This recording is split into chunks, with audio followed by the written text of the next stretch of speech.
Thank you very much, Maria, and thank you all for being here, and thank you for inviting me to be part of your annual meeting. The topic of my meditation or my talk today is justice as a moral imperative.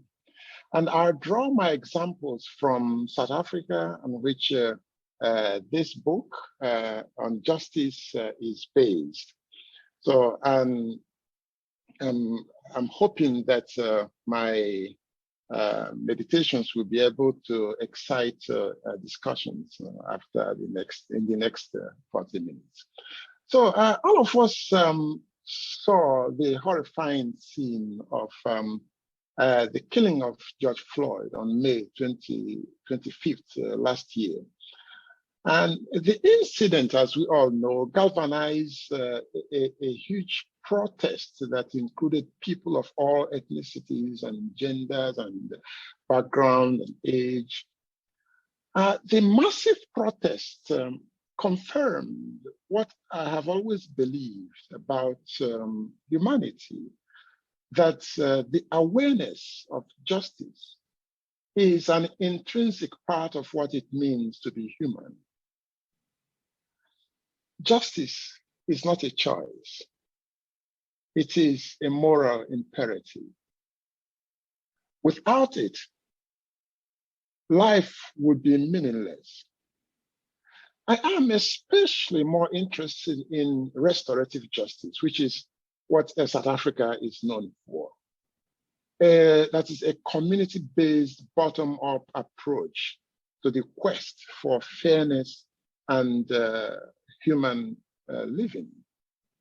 So much of my reflections today is taken from this book I've shown you, titled Justice and Human Rights in the African Imagination. And I will just spend the next 5 minutes to talk about the book, and then after which I will give a general take on my understanding of justice, and then conclude with a meditation on restorative justice in South Africa. So the book is organized around the notion of the universality of justice. I don't believe that justice is subjective or relative, so we can argue about it. So I divided the book into three parts: environmental justice, social justice, and intimate justice.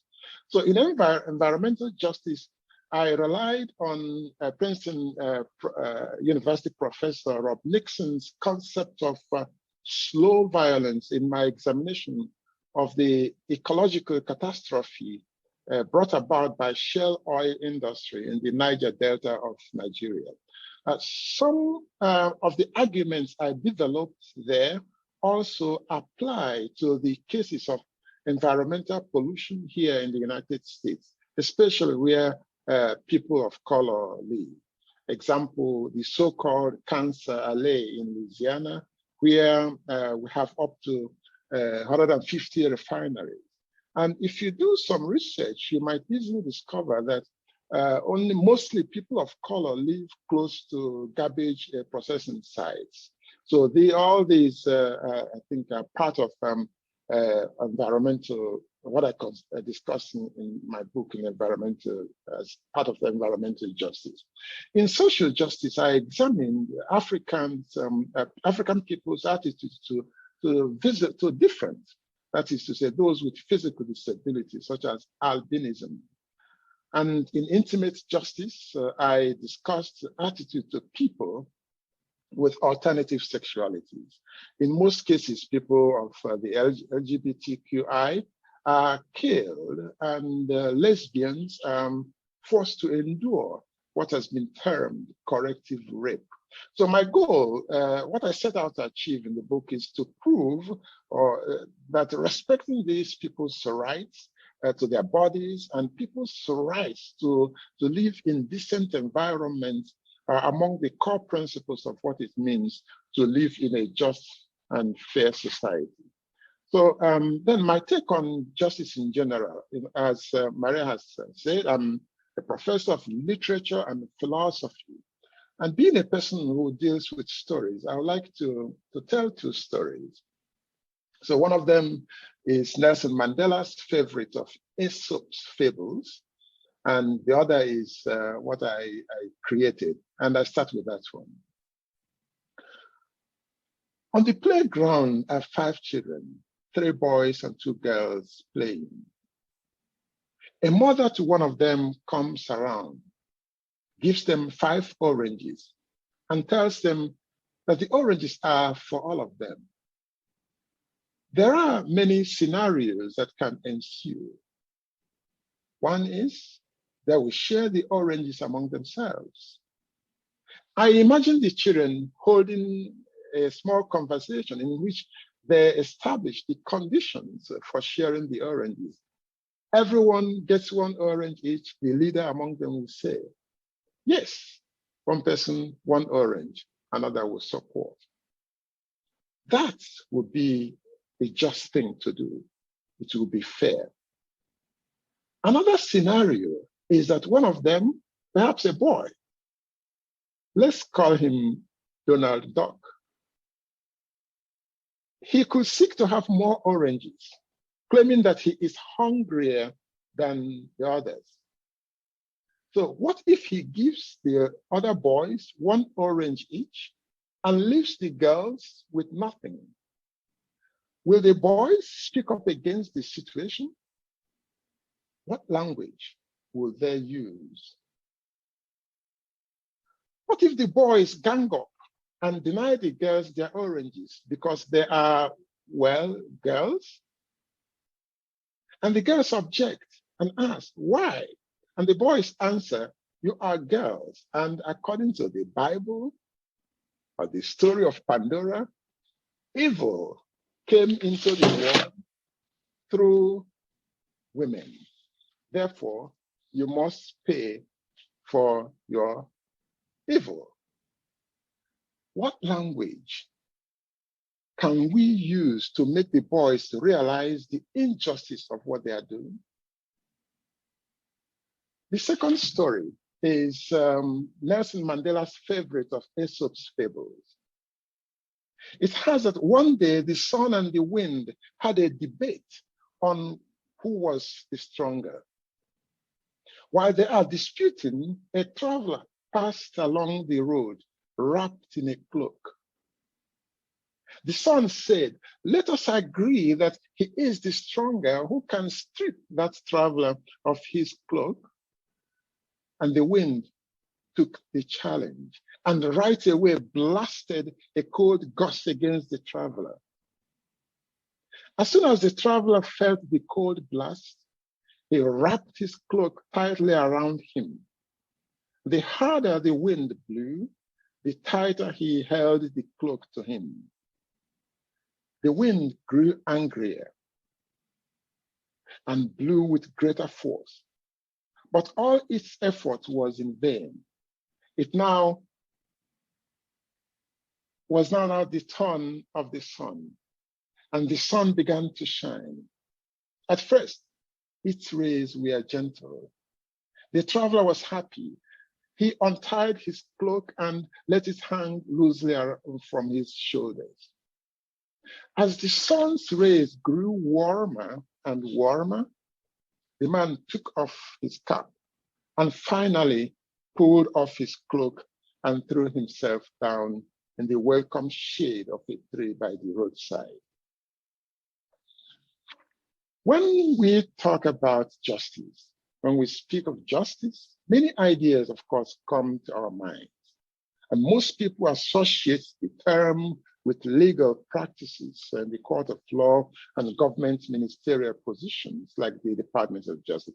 I too have always made that mistake or made that association by instinct.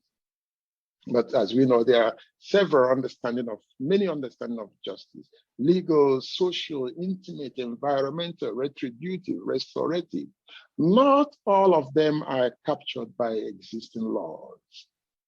And none of these notions provides a comprehensive view of what it means to be human and to live in a community that ensures human flourishing.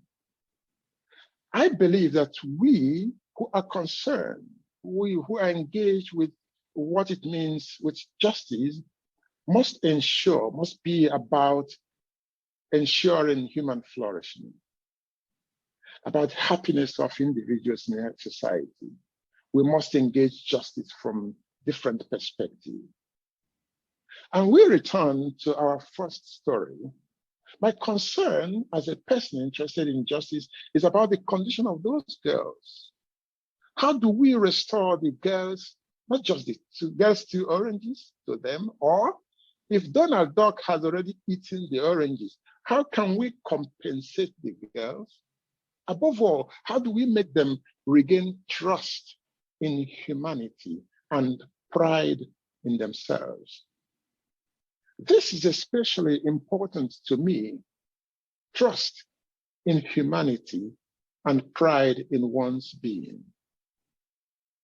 How do we make the bully realize that his behavior is against humanity?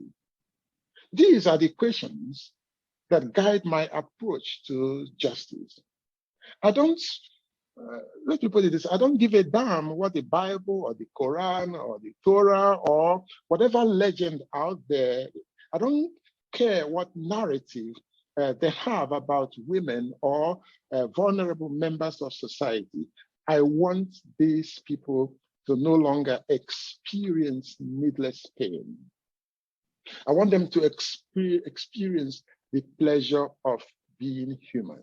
And the pleasure of being human is knowing that you are taken seriously by society, by others, by your community.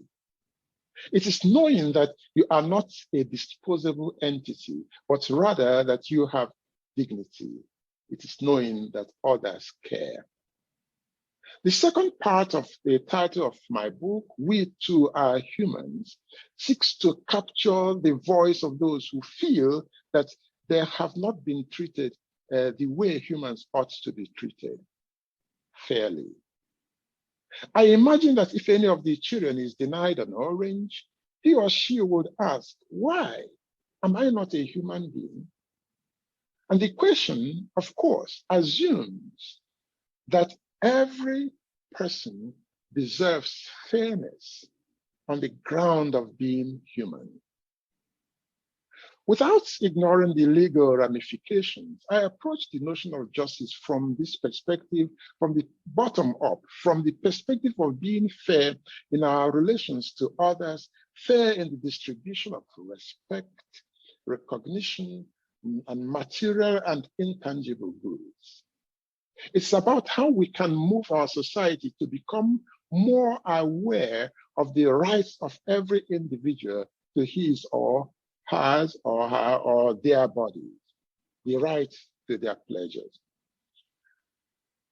The bottom-up approach, exploring the riches of intersubjective interaction, centers on basic moral assumptions of justice, and also raises people's awareness of the gratuitous pain that others' words or narratives, actions, decisions, cultural and religious practices can inflict on others.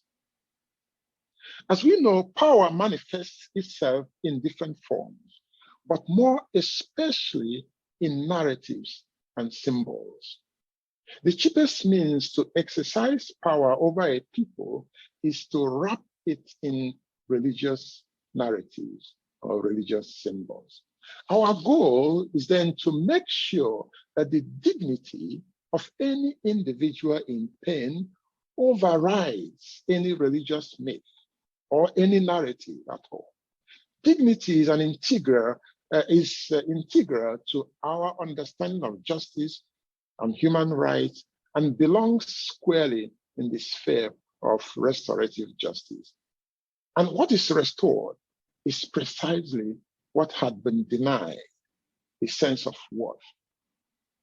So in this regard, we could say that it is not just the oranges that we are taking away from those girls, but their sense of worth. The American quest for justice is deeply rooted, as we all know, in the liberal tradition, especially as formulated by Thomas Jefferson in the Declaration of Independence. All humans are created equal and are endowed with the right to life, liberty, and the pursuit of happiness. And to be sure, liberalism is traced back to John Locke, who proposed that the individual has the right to life, freedom, and property. It was understood to be a social contract, an agreement among members of a society and the state. But according to African-American philosopher Charles Mills, the contract was rather a racial contract, one that regulated relations between whites and non-whites. It assumes that society is made up of individuals who compete for resources in a free society guided by neutral institutions that guarantee the distribution of those resources. That is at least the classical understanding of liberalism. A neutral institution, interesting phrase. Liberalism was constructed on the backs of non-white people in the same way that white supremacy implied Black inferiority. In the genealogy of whiteness, to be white, both descriptively and normatively, was to not be Black. To be white was an escape from Blackness, which had been constructed as a negation. Charles Mills, to be sure, acknowledged the emancipatory potentials of liberalism. He argues that progressives in philosophy and in justice studies and in all disciplines should try to retrieve, for radical democratic agenda, retrieve these potentials in liberalism instead of rejecting it entirely. For liberalism to work, as we know, therefore, there must be a quantum of fairness, goodwill, the acceptance and practice of the principle of the fundamental equality of all humans. All those who had not been included in the original declaration must force the declaration, must force it to be inclusive. And that is indeed how the great social movements of the past were born. Abolitionism with Frederick Douglass and others, the suffragist movement with the Grimke sisters and Susan B. Anthony, and civil rights, feminist movement, and many others. All of them, all of the champions of these movements occupied liberalism and made it work for them. And here is where we apply the wisdom of the sun in Mandela's Aesop's fable. I would like to think of myself as the sun, well, with a little bit of wind gusts. That's why protests are essential, but the goal must be to get the wayfarer to take off his cloak. The goal must be to create a community in which every girl gets her due, a community in which every human feels accepted, affirmed. And this was the impetus behind Nelson Mandela's South Africa, the impetus behind their Truth and Reconciliation Commission. Restorative justice in general defined as rehabilitation of offenders through reconciliation with victims and the community at large. In some way, this understanding seems to privilege the offender and rather than the victim, or rather place both of them on the same pedestal. Well, I rather choose to privilege the offended. So in our story, again, I am more interested in the girls who were denied their oranges than in the bully who ate them. To be sure, restorative justice does not seek to punish the offenders. Rather, it seeks to rehabilitate and reconcile them with the community. But it essentially seeks to give the victim a sense of worth. I share Archbishop Desmond Tutu, the leader of the South African Truth and Reconciliation Commission. I share his conviction that restorative justice is a universal human attribute.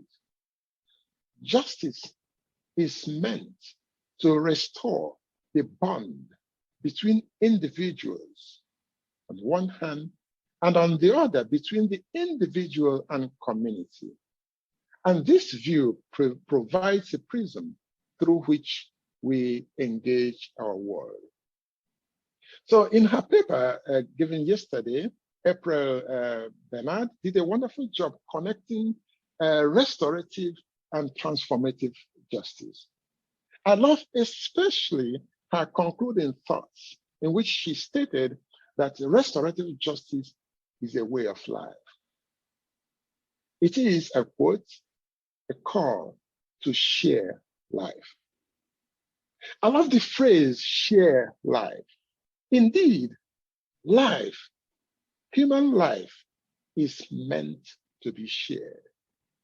For it is in sharing that meaning resides. No human can produce meaning all by him or herself. Meaning is always shared. We are probably the only animals that want to know from others, from one another, how we look, how we sound, whether what we are saying makes sense. We want the affirmation that we count, and that is the core of justice. This is how we humans are wired, and this is why I claim that justice is a moral imperative. One of the powerful achievements of the South African TRC is the ritual of storytelling. The act of a victim telling her story has a humanizing effect on the storyteller. It gives the storyteller, the person who tells the story, precisely the very thing that the crime against him or her denied, the feeling that the community cares, or that the community listens, the feeling that the victim is one of us. In his justification for the modalities of the TRC, Archbishop Desmond Tutu states, quote, since we were exhorted by our enabling legislation to rehabilitate the human and civil dignity of victims, we allow those who came to testify mainly to tell their stories in their own words. Tutu alludes to the special atmosphere surrounding the ritual of testimonies, the ritual of this storytelling. The TRC created this special context and condition that gave the victims the feeling of being taken seriously. It had to recreate a community. The victims felt readmitted into the community by simply knowing that the community is listening. Of importance is Tutu's interpretation of the humanistic reach of the mandates given to them. He underlines especially the belief, or rather he believes that it's been one of the immediate results of such an exercise is to provide palpable form of justice to the victims. Actually, one of the victims told him after he had already told his story, he said, I quote, Archbishop, we have told our story to many on several occasions, especially to newspapers and to the TV, but this is the first time that after telling our stories, we feel as if a heavy load has been removed from our shoulders. And what is special here, as I said earlier, is the kind of a community environment that Archbishop and the TRC created. So based on Archbishop Tutu's testimony, it does appear that the ordinary act of narration links one's humanity to that of others in society. It makes people, ordinary people, feel their mutual reliance on one another. Their dependence is not economic, it's not social or political, it is moral. And to the degree that it helps people to appreciate their own dignity and that of others. So we note the man's testimony, in the man's testimony, the special context in which the heavy load has been removed from his shoulders. And again, the context is the gathering of the community. And the gathering of the community recalls, again, the origins of storytelling in the caves and the small groups in the tribes and situations in which people told stories in order to live. Here I'm paraphrasing American writer Joan Didion, who published a book titled We Tell Stories in Order to Live. There is also something humanizing in listening to the story of a victim. It is said that we often experience more joy in giving than in receiving. In the same way, we do justice to ourselves when we seek to do justice to the offended persons. This is where I root restorative justice. And this is how I understood the protest that greeted the killing of George Floyd. People wanted to do justice, not just for George Floyd, but also for something inside them. The central argument for restorative justice is, again, the primacy of the dignity of individuals and the functioning of community. If this is the case, then justice should not seek to punish the offender, but rather to make him or her become a more active, loving member of the community. I provide a little analysis as a way to conclude, a short analysis of South African clinical psychologist Phumla Madikizela Gobodo, who interviewed an infamous South African apartheid era chief police, Eugene de Kock. The book is titled A Human Being Died That Night.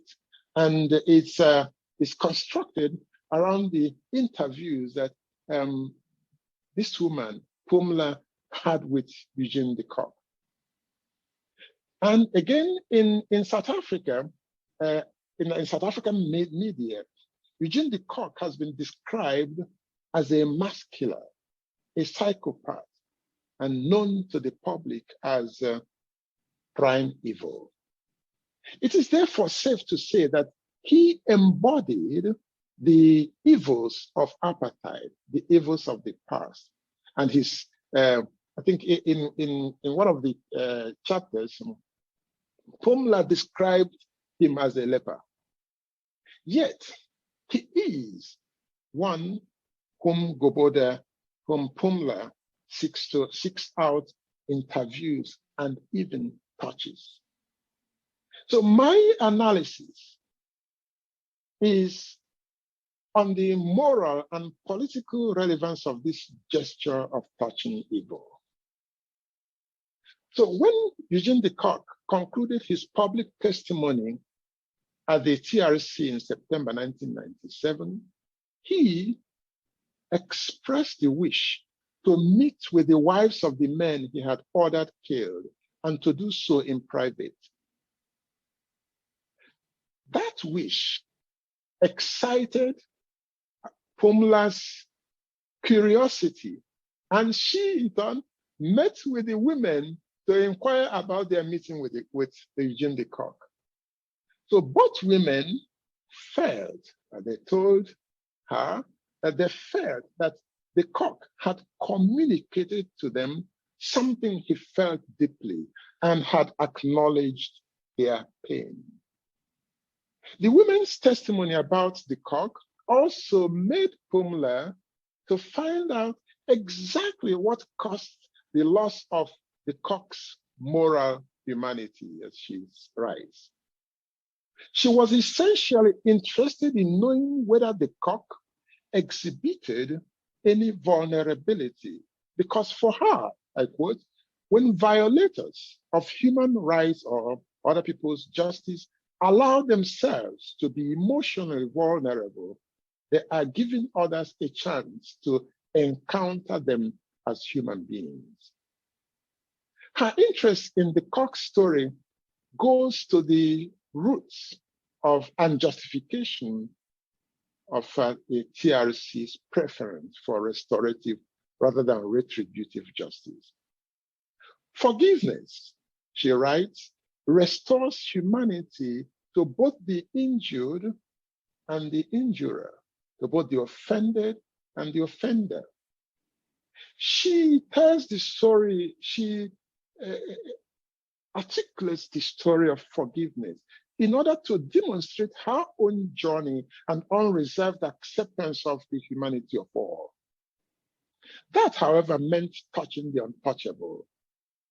It meant touching the leper. It is a kind of self-overcoming for the sake of the common good. The cock stated that talking about his past, so talking about his past was like letting go of his cloak. It was like being naked, being vulnerable, and returning to the original condition of humanity. It was then that Gobodo, the writer, Pumla, reached out to him and she touched his shaking hands. She confesses that having surprised herself by that gesture of reaching out to touch the hand of a murderer, a hand which was clenched and cold and rigid, as if he was holding back, as if he was holding onto something he just couldn't let go of. She's also well aware that she has basically crossed the line. She had broken taboo. She had literally defied herself. And she writes, I quote, "In touching the cock's hand, I had touched his leprosy, and he seemed to be telling me that even though I did not realize it at the time, I was from now on infected with the memory of having embraced into my heart the hand that had killed, maimed, and blown up lives, my people's lives." So reaching out to touch the hand that killed her people must have appeared as if she was trivializing her people's pain. But she was indeed being true to her people's concept of Ubuntu.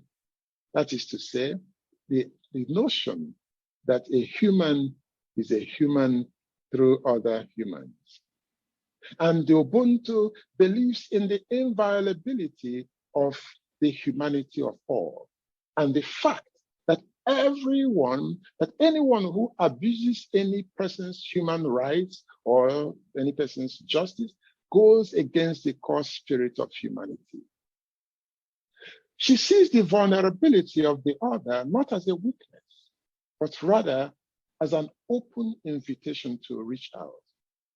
When somebody exposes his or her vulnerability, it is as if the person were totally naked in the public.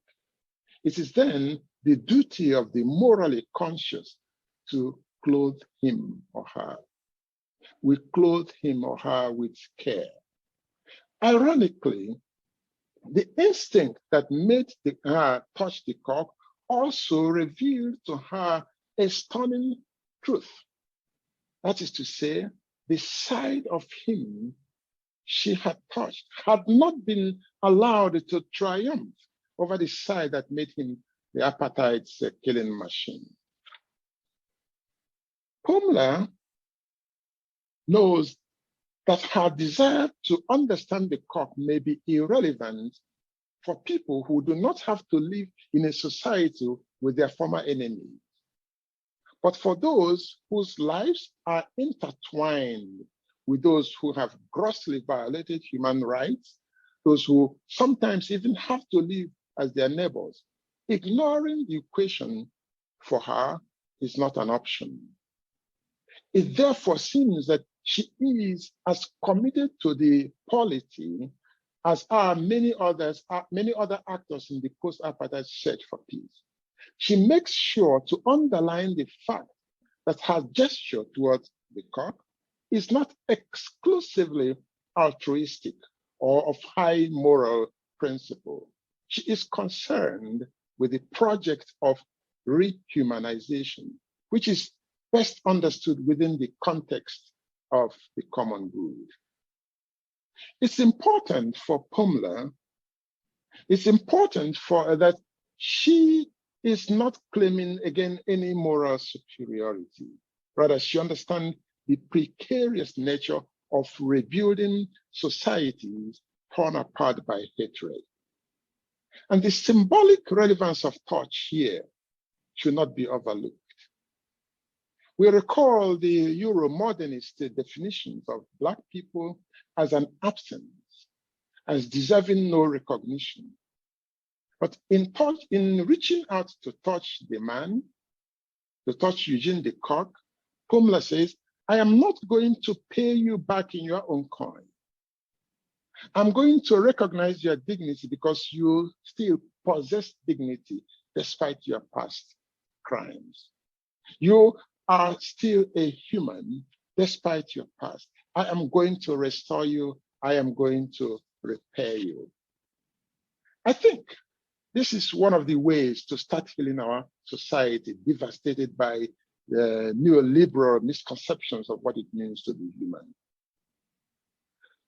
What is important in this story, I think, is that the Eugene de Kock expressed remorse. And he wanted to meet with the widows of the men he killed to ask for forgiveness, and to do that in private. He showed vulnerability. So back to my story, if Donald Duck, who ate the two girls' oranges, acknowledges his crime, then who am I not to grant him the benefit of the doubt? I ought to grant him that benefit of the doubt. The recognition of the other's vulnerability and the instinctive gesture to protect him despite his past goes to the core of the conception of the human dignity and human rights. And again, dignity is not dependent on one's moral standing. So even an evil person still possesses dignity.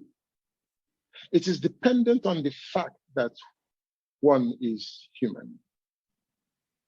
This understanding pervades the thoughts of justice and human rights articulated in South Africa's constitution, and which continues to animate discussions about human rights, about justice in South Africa.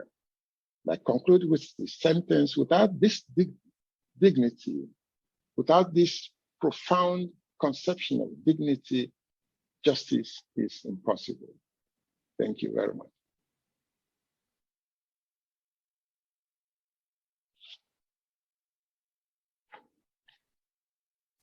Thank you very much, Dr. Eze. I will open up the space for questions or comments.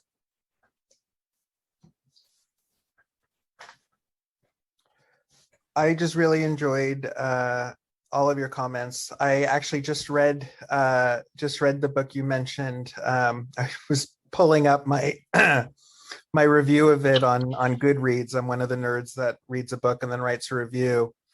And I mostly write the review to remind myself a couple of years later what I got from the book. And unfortunately, I didn't review that one. I read two books back to back. I read that one, and then I read, which I put in the chat yesterday, From Red Earth, which is the fantastic book about restorative justice in Rwanda. And I wrote a really lengthy review of that one, but not the one with the psychiatrist or psychologist who interviewed The Leper, but I remember reading both of them back to back, and they were just so interesting and so fascinating. I lead our university study abroad program to South Africa every summer, and teaching about the Truth and Reconciliation Commission, and hearing my students engage with all the local folks in Cape Town and Johannesburg that we meet. It's just such a challenge for our students who are, I do more justice studies than criminal justice, but the major itself is criminal justice. It's such a challenge for them to break from this notion of punitive justice, even though our department is pretty progressive, right? They have a lot of background on restorative justice before going, and I think it's such an important lesson for students to not just read about it. And for me, I'm more fascinated with restorative justice at a macro level, right? This idea that, I think it's easy for one person to perhaps be willing to forgive another person. But when we're talking about genocide, or we're talking about, apartheid, it's so difficult, right? And then, of course, what my students see also is that, the forgiveness and the telling of the stories through the commission is only one part. They then still see the economic devastation that really has yet to be repaired. We live better during the month and a half that we're in South Africa, better than the folks at Khayelitsha, which is, just down the road from us. And so it's just really interesting. I'm not really asking a question. I'm just commenting on your talk, and I really enjoyed it. And it's gave me a lot to think about and reflect on. So thank you. Yeah, thank you very much. I love what you say about the restorative justice being more feasible within a micro level, so also on the micro level. And I think that you're perfectly right. But then I also recall what Archbishop Desmond Tutu said about the imperative for restorative justice on the macro level, because he compared the quest for justice in South Africa to that of the tribunal in Germany. He said Americans came and judged the Germans and left. So they didn't have to live in that society. So, but if you have to live with a person who committed crime, or people who committed crime in the same society, then you have to tone down retribution. Otherwise, society will be bogged down in retribution and counter-retribution, and there will be no possibility of finding peace even in the next decades. And that is actually the justification for Nelson Mandela's notion of forgiveness. If he were to adopt pure retribution, I bet South Africa might still be involved in civil war, and it will be. And I know many white South Africans that I spent 2 years doing research, and they are ready to kill, to shed blood to defend their rights, or what they understood as their rights. So that's why I love that story of the sun and the wind. So, Nelson Mandela says, okay, we are going to adopt the sun style. Our goal is to achieve a relatively, a functioning society. And how do you bring enough white people to get on board? And you can only do that by convincing them that they are not enemies. Even if they profited from the many decades of systematic wealth transfer. So, but if you make them the target of your punitive justice, everything falls apart from there. That's on the pragmatic and practical level. Yeah. So it's and that's actually many young South Africans call Mandela a sellout. I understand them, but I understand also Mandela's long-term approach. It takes a while to build a society. If I could just quickly follow up, it's two things on that are interesting. Is my students really love to ask folks what they thought of the Truth and Reconciliation Commission, and we do visit Langa, and yes. Which is a whole nother topic about whether that's poverty tourism or not. I think we've constructed. I've been doing it for years now, and so we've established. We visit the same families and the same hosts, and we make sure that it's mutually beneficial and not exploitive. But my students ask the family, what did you think about the Truth and Reconciliation Commission? And they always take this deep breath and this big pause, and they say, what was our other option? Right.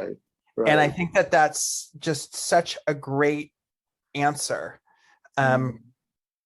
It's really interesting, though, that, when we talk about forgiveness at the micro level, and then we look at the structural changes that have yet to take place at the community or macro level, my students are often incredibly critical. And of course, I try to teach them to be critical. Part of what the study abroad program is designed to do is to assess how the country is doing now, just past 25 years, a quarter century post-apartheid. We visit, we look at gender equality, we visit the Triangle Project and look at, LGBTQ rights in South Africa, and we look at a whole host of social justice issues.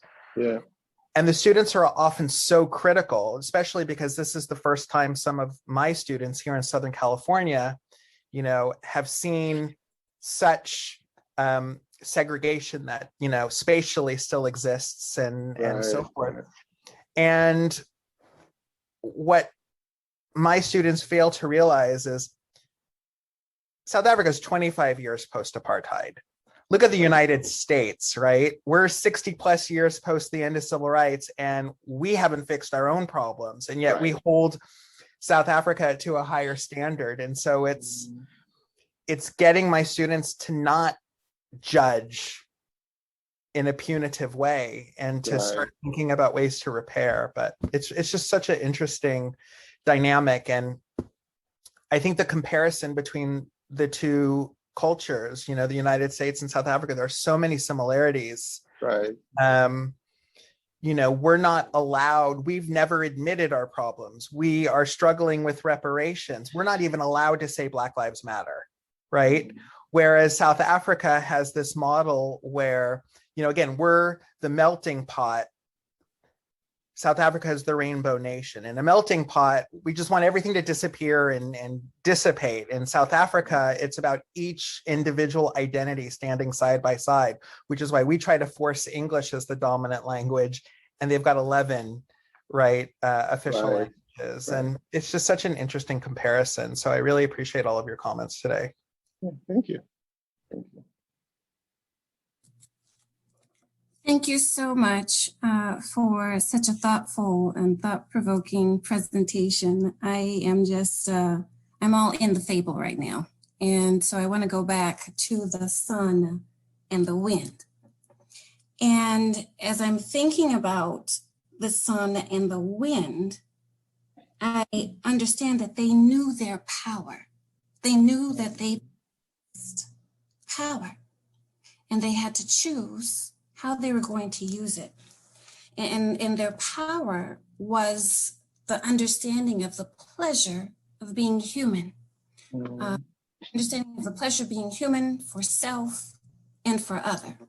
And here in this contentious space, it meant understanding that underneath that offender is humanity. And so then the reason for being for them became how to take the cloak off, to expose the humanity that they knew was there to an individual who was cloaked. And to me, that's the beauty. You have to understand power.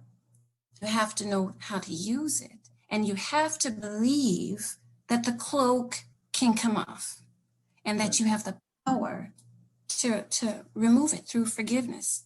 And so I wondered if the author, she touched the leper, if that, after seeing their humanity, if the rehumanizing component, I would love to know more about that, if that is kind of the mutual exchange that happens when you are together in a situation, acknowledging humanity.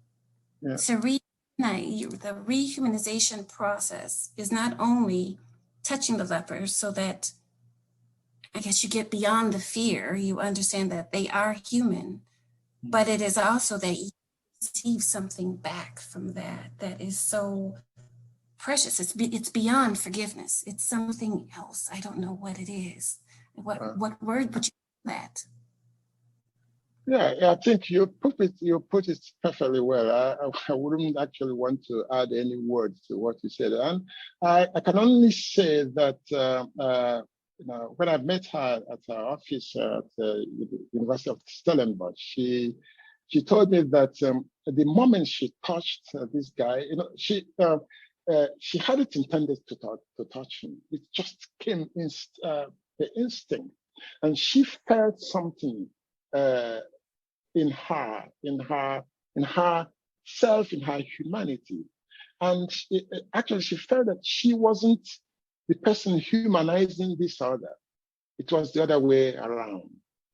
And so that the fact that she overcame herself and touched this guy convinced her that humanity is really universal. So that's the only thing I can really add to what you beautifully articulated. Yeah, very nice. So, understanding that we are human is the Absolutely. first step. So Sojourner Truth, ain't I a woman? Can you see? I see my humanity. Can you all see my? Right. And once we can articulate that, in the journey to understanding power. And then the next step is how we could use it as the wind, we could use it as the sun.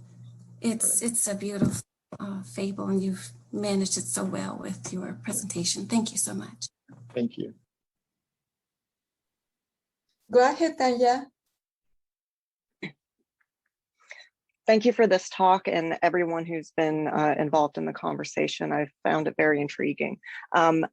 Continuing with the conversation on the sun and the wind, I really like this parable. It's one of my favorites. And yet at the same time, I've always kind of struggled with it as well because, and maybe this is my oppositional defiance disorder that my husband swears I have, but I also connect it to the idea of, a carrot and a stick. And in this situation of the wind and the sun, or the carrot and a stick, it's still about control. It's still about trying to control this subject. And that subject has no say in that this is even what the competition is. And that, whether it's won by the sun or the wind, they still are they have no agency in some ways. So I'm curious about your thoughts on that, the essence of control that is still built into these very aspirational parables. And then also connecting it, if you would speak to that sense that was mentioned earlier of, well, what else could we expect, or what more could we have accomplished or asked for? Like, I'm just wondering, do some people in the community feel as though justice hasn't actually been served, but this is the best we can get? Yeah. Do they still feel controlled from that power dynamic of, okay, well, now you've been satisfied? Yeah. Well, many people don't feel that justice has been served. But just as the Garrett said, I think many also acknowledge that Mandela did everything he could to bring about their human flourishing, or to bring about justice for them. And many also acknowledge that justice is not just a one-time thing. It's a long process, and they are especially the older generation. They are ready to make compromises as long as they are sure that in the next 20 years their children wouldn't face the kind of hardship they faced. And I think it lies. It's the job of the present government, the South African government, to basically, quote unquote, exploit what I call the Mandela's moral capital. Because through this forgiveness and Truth and Reconciliation Commission, Mandela established a kind of capital, basically saying to white people and others, you see, you guys expected that there will be bloodbath, so when we take over, and we haven't killed you. So it requires a kind of political astuteness to make sure that you, quote unquote, distribute well in a way that will sustain society. And many people are, actually, some of my white friends, they're saying, tax us, raise our taxes and help these people in Langa and in Khayelitsha, right? So that's a way to do it. So, and I think the present government is 1,000 times better than the past Zuma government, Zuma was a thief, basically. So during his time in office, South Africa lost more than $50 billion to corruption, so which could have been used to transform Khayelitsha, Langa, or even to make all the so-called townships disappear. So the elder generation believe that this could be achieved with targeted good governance. So, and that's also part of justice. So, but back to the first question, as about the sun and the wind. I too, that's why I said I believe that a little bit of wind, helps. So, but then I think for me the wisdom of the story is what goal do you want to achieve in society? So, do you want, especially for those who have been offended, what do you want them to experience? If you want them to experience justice, what is your understanding of justice? If your understanding of justice is for them to feel human again, is to feel readmitted into society, how do you go about it? And that's one thing. Another thing is, how do you convince the bully? How do you punch him in the nose in order to get back the orange? If it's possible, do it. But if you punch him, he may not even give up the orange. But if you can, through cunning, through praise, through whatever, caressing, if you could get him to not only give back the orange, but also to apologize to those girls, you would have already achieved the double. So that's why I love the method the son used. It's still the same goal. And I would like to achieve, not only give the girls the orange, but not only give them the orange, but also make them feel that being a girl is great. I just want to add, so my interpretation of the sun and the wind is not necessarily physical force versus nonviolence. It is more, what do you need? What power do you have to get the result that you want? And the result that you want is for humanity to be revealed evermore. Not that it's revealed in its totality at this point more than it, but we want more and more humanity to be revealed. And so what are the tactics that we need to use? And So I'm not saying it, you know, if you're still out in the sun, I'm sure most of us would probably prefer the wind sometimes to the sun, but it is what will get the job done to reveal more and more humanity within ourselves and within each other. Right, right. I definitely get that, and I appreciate both responses. I guess in my imagination, if the sun and the wind have the ability to talk to each other, I'm like, well, why don't they ask the traveler if he wants to get a tan or carry it by hand, or so I really like, I really do like this parable, and I think by pairing it with the orange scenario is, you know, a good partnering. But I just always, you know, even if we think about in teaching or in policy, you know, at what point are we going to the people that we're trying to affect and asking them, well, what is it that you want? What is your vision of justice? How would you like me to engage, if at all? So it's just a struggle, I think, that I and many of you may have had as you go about this. And, you know, teachers, social workers, oftentimes there is harm done through good intentions because we are approaching it based on what we think would be effective, you know, or our goal of what we want to get out of the situation without asking the traveler.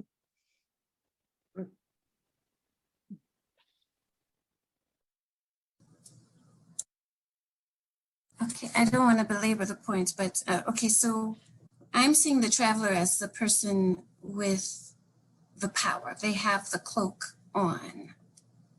And however they're defining justice and humanity is impacting others. So I don't know. So I'm seeing it slightly differently, but I understand exactly what you're saying. Yeah, the power of the metaphor. Thank you all.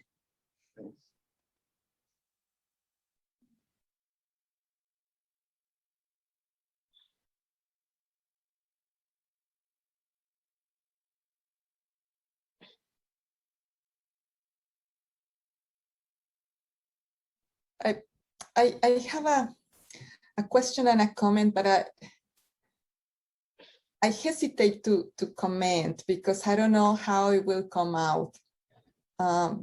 But as I'm thinking about the story that you said, about this police officer in South Africa, Koch, and how the women, the widows, met with him. I just couldn't help to think about the officer who killed George Floyd, and all the officers who have been killing all the other people that we have learned about, because now we have cell phones, not because this has not happened in the past, but now we have cell phones, and we, you know, more of us learn about those killings.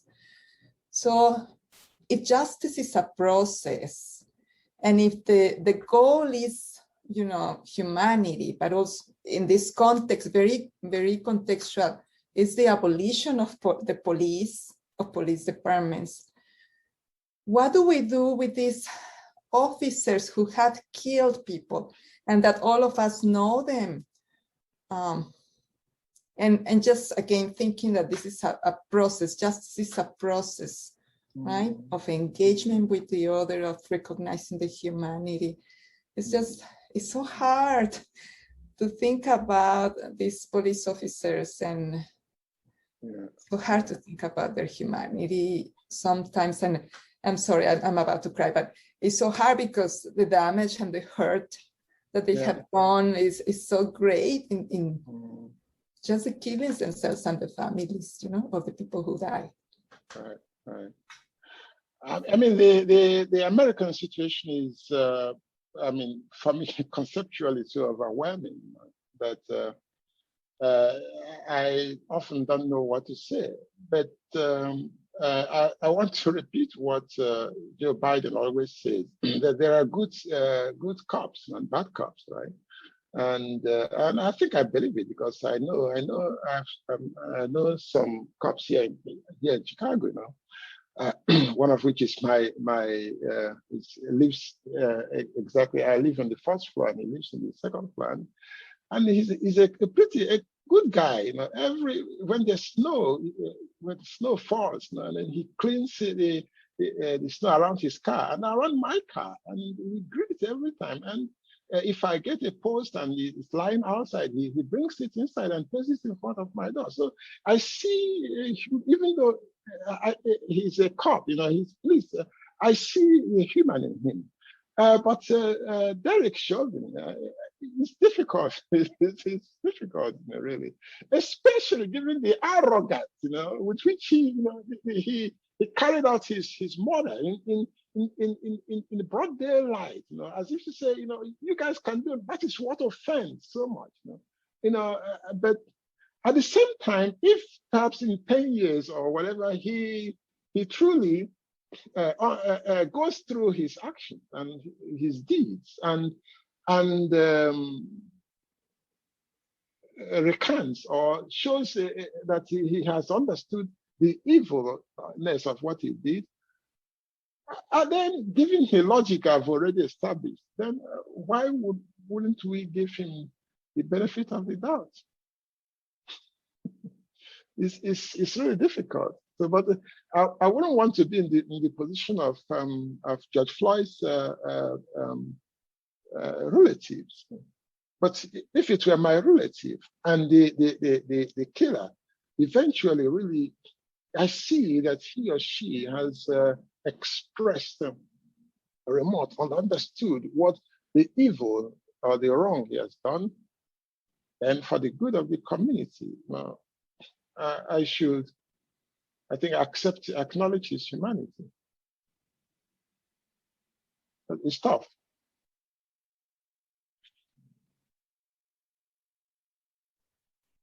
Thank you.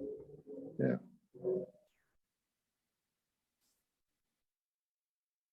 I think, I don't know if there are more questions. We went over the time limit, I think, that we had. A few minutes over. So my role as moderator is to thank everybody, especially you, Chi, as keynote speaker. We are so honored that you spoke to us, and in this virtual medium. Generally, we would be, you know, in person. Yeah. And but I think because you connected yesterday, I think, and you heard April and some of the other Yes. folks speak. You know, JSA is very unique. We try to tackle questions of social justice in a way that is not usual in academic organizations, professional organizations, right?